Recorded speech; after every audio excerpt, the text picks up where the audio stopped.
Enlazarnos con Patricia Salas, quien ha sido ministra de Educación, para que nos ayude a entender qué situación está pasando en la educación luego de lo aprobado por el Congreso de la República. ¿Cómo estás? Bienvenida al programa. Buenos días. Buenos días, ¿cómo están ustedes? Preocupado, sin duda, como muchas personas que seguramente nos están viendo, acerca del retroceso que significaría si es que se insiste en el Congreso esta vulneración a la SUNEDU. Si bien es cierto, el presidente Pedro Castillo ha anunciado que va a observar esta autógrafa, pero el Congreso, como suele pasar en otras oportunidades, puede aprobarla por insistencia, y si esto se lleva al Tribunal Constitucional, va a tomar un tiempo también. Entonces, ¿qué es lo que se está afectando? ¿Qué implica esta iniciativa legislativa aprobada por el Congreso con respecto a la reconformación de los integrantes del Consejo Directivo de la SUNEDU? Implica en realidad un grave riesgo para el proceso que estábamos abriendo de mejora de la calidad de la vida universitaria, ¿no? En el caso concreto de la variación del directorio de la superintendencia, que la conocemos como SUNEDU, es permitir que representantes de las universidades sean parte del directorio. Eso es un error en el sentido de que se abre la posibilidad a conflicto de intereses, es decir, un representante de la universidad que va a ser luego la entidad que se va a licenciar, que va a ser supervisada, va a ser la misma persona o la misma entidad, es decir, el regulador, el representante de la universidad, va a ser el mismo que el regulado, la universidad. Es como si pusiéramos a Telefónica en el directorio de Ocitel, o pusiéramos a un representante, no sé, de las mineras en el Ministerio de Minería y viceversa, y por el estilo, ¿no es cierto? Entonces, ese es el principal riesgo. Sabiendo que en el Perú ya tuvimos la Asamblea Nacional de Rectores, que se ocupó de estos temas y, como sabemos, el resultado no fue bueno. Y a propósito de lo que menciona, es decir, esta ley podría haber la posibilidad de abrir las puertas a la sobreoferta de universidades que no cuentan con el mínimo de calidad. Ese es el riesgo más importante, que las universidades no cumplan con el mínimo de calidad, lo que llamamos las condiciones básicas: tener un local, tener laboratorios, tener internet, tener profesores. Esas cosas no se estaban cumpliendo. Se han tenido que cerrar como 50 universidades porque no cumplían ni siquiera esas condiciones básicas. Hay universidades que han tenido que reducir carreras para poder cumplir con esas condiciones básicas y garantizar el servicio que están brindando a los estudiantes y a las estudiantes, cuyo derecho es lo que tenemos que proteger como país y como Estado. Es obligación del Estado garantizar el derecho a una educación de calidad para todos y todas, y en este caso una forma de hacerlo es esta entidad llamada superintendencia, que debe tener por lo menos dos características: independencia respecto a las instituciones que va a regular y supervisar, y en segundo lugar, altas competencias técnicas, porque el otro elemento es que se quitan los requisitos para ser parte del directorio, que en el caso de la superintendencia era un concurso público con requisitos muy claros, ¿no? Es decir, también incluso otro punto importante es que el superintendente es elegido por este mismo consejo directivo. Ellos son los que eligen al superintendente ahora con esta iniciativa del Congreso. Eso no podría ser, no sería problema si es que los miembros de ese directorio no fueran representantes de la universidad. ¿No es cierto? Pero ahí es, como decía alguien, es poner el gato de despensero, ¿no es cierto? Es un riesgo muy grande para la educación universitaria peruana, que tiene muchísimos problemas, que todavía tiene graves pendientes en mejorar la calidad, la capacidad de generar conocimiento, pero esto es retroceder muchísimo. Al país le ha costado demasiado ordenar su sistema universitario como para de un plumazo borrarlo todo. Ha costado que miles de estudiantes han tenido que reubicarse en el sistema universitario, que se han cerrado instituciones universitarias, y ahora simplemente borramos todo ese esfuerzo para favorecer a quienes no se esforzaron Eso es un grave problema. Ahora, tenemos que decir que esto del directorio es quizá un problema crítico, pero hay más problemas, porque esta ley recorta las competencias de la superintendencia.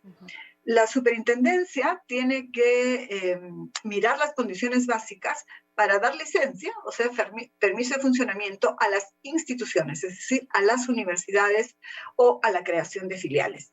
Pero también tiene la potestad de licenciar a las carreras, es decir, la carrera de medicina, la carrera, etcétera, y la apertura, es decir, si una universidad quiere abrir una facultad nueva, una carrera nueva, tiene que ir a la superintendencia y decirle, mira, estoy cumpliendo con las condiciones básicas de calidad. Entonces la superintendencia le va a decir, si estás cumpliendo, check, abre. O, cuidado, te falta esta condición básica, tienes que cumplirla antes de empezar a funcionar. Esa función la están quitando en la nueva ley. Sí, y ahí me gustaría detenerme porque precisamente el licenciamiento no es eterno, hay que renovarse. Es constante y eso implica también que se siga invirtiendo en la educación, las universidades sigan apostando por la investigación y por cumplir con los mínimos estándares de calidad. Pero si van a ser integrados por rectores de las universidades, uno podría pensar que ¿para qué vamos a renovar la licencia? Que se quede ahí y que esta pueda durar. Ese es un peligro. ¿Usted lo cree así?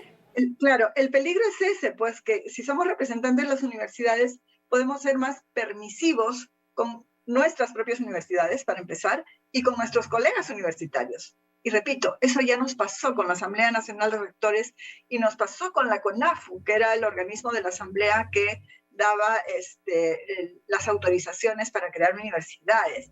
Ya lo vivimos. Entonces, repetirlo es caer tropezando en la misma piedra, ¿no? Entonces, el Perú ya lo vivió como experiencia, es inexplicable y debe ser inaceptable que vuelva a suceder. Pero repito, además están sucediendo otras cosas. Le están quitando la rectoría al Ministerio de Educación, es decir, otra vez, cada universidad va a hacer lo que pueda, como pueda. Y afecta aún más a las universidades públicas, ¿no? Pueda. Eso afecta más a las universidades públicas, en tanto que si el Ministerio de Educación, pero también a las privadas, el Ministerio de Educación tiene rectoría sobre educación universitaria, puede dar orientaciones, lineamientos, mirar en qué parte del país está faltando la oferta universitaria y promover, digamos, que el sector privado pueda ofrecer el servicio o ampliar el servicio público. Puede generar espacios, como lo ha estado haciendo, espacios de coordinación y aprendizaje entre universidades. El apoyo que significó la rectoría del Ministerio de Educación durante la pandemia fue clave para que las universidades públicas pudieran brindar el servicio digamos, de manera virtual, inclusive con ampliaciones de presupuesto. Desde que se genera la ley hasta ahora, son cerca de 1.000 millones de soles de ampliación de presupuesto para las universidades públicas, y eso es más fácil porque el ministerio tiene esta competencia rectora, ¿no? Y también se afecta el sistema de acreditación. Efectivamente, y ya se ha anunciado una demanda de inconstitucionalidad en el Tribunal Constitucional, también una recolección de firmas por parte de los ciudadanos, pero por lo pronto la SUNEDU pues ha impuesto una acción de amparo. Sin embargo, la jueza que está viendo este tema ha decidido postergarlo hasta el 16 de septiembre. Y esto preocupa porque es tiempo suficiente para que esto se apruebe por insistencia en el Congreso de la República y entre en vigencia.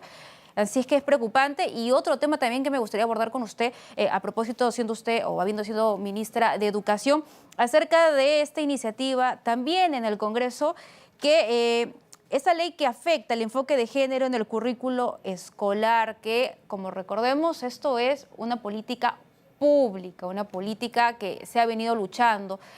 ¿Cómo esto va a afectar la educación de millones de niños?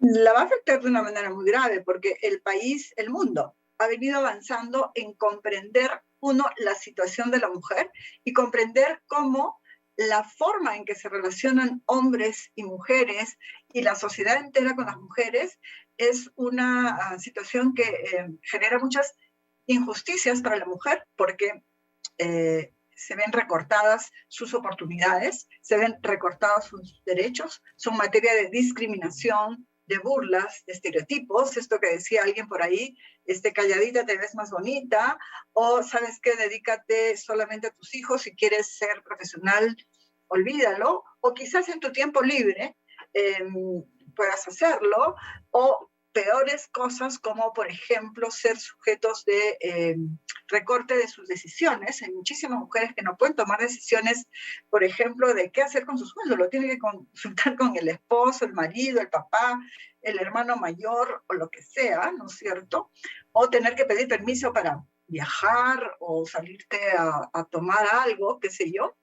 Siempre tenemos que estar pidiendo permisos, digamos, a ver si estamos, si el otro está de acuerdo con que lo hagamos, pero más aún hay un tema mucho más grave que es el de violencia, tanto el de violencia física, psicológica y hasta el feminicidio, eso no lo olvidemos, y también de violencia sexual. Así es. Tanto por el hecho de que las mujeres a veces tampoco tenemos la libertad total de decir si usamos un método anticonceptivo o no, porque el esposo o la pareja dice, oye, ¿qué clase de mujer eres que quieres usar métodos anticonceptivos? ¿No? Nos estereotipa.